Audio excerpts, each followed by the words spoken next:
Friends, இந்த காலில் இப்போ நம்ம சூப் எடுத்தோம். இதை எப்படி குழம்பு வைக்கலான்னு பார்க்கலாங்க.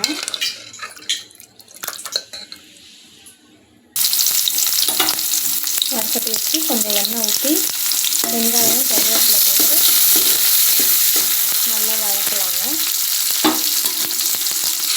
இது கூட இப்போ தக்காளி போட்டு நல்லா மசிகிற அளவுக்கு வதக்கிக்கலாம்.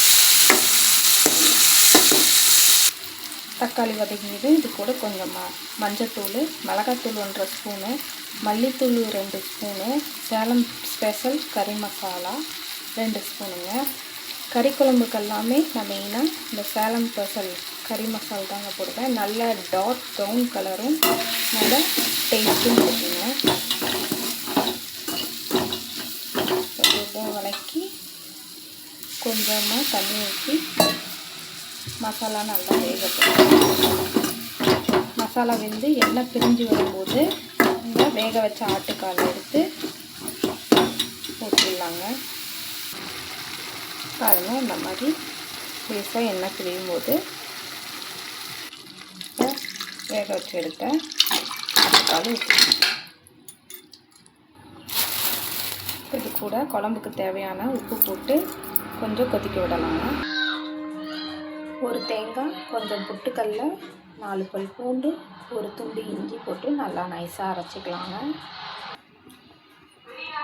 பாருங்க ஃப்ரெண்ட்ஸ், இந்தளவு நல்லா கொதித்ததுக்கப்புறம் இது கூட தேங்காய் சேர்த்துக்கலாம்.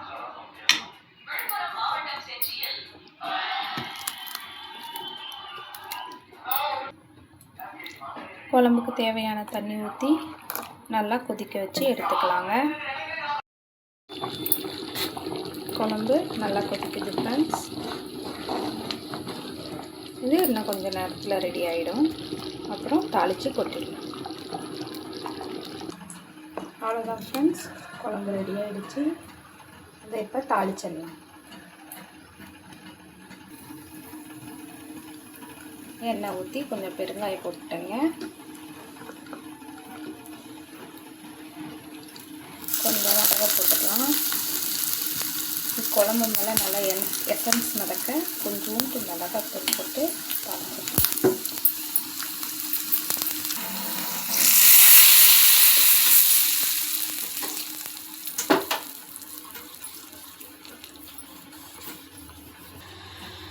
அவ்வளோதான் ஃப்ரெண்ட்ஸ், சூப்பரான ஆட்டுக்கால் குழம்பு ரெடி ஆகிடுச்சு.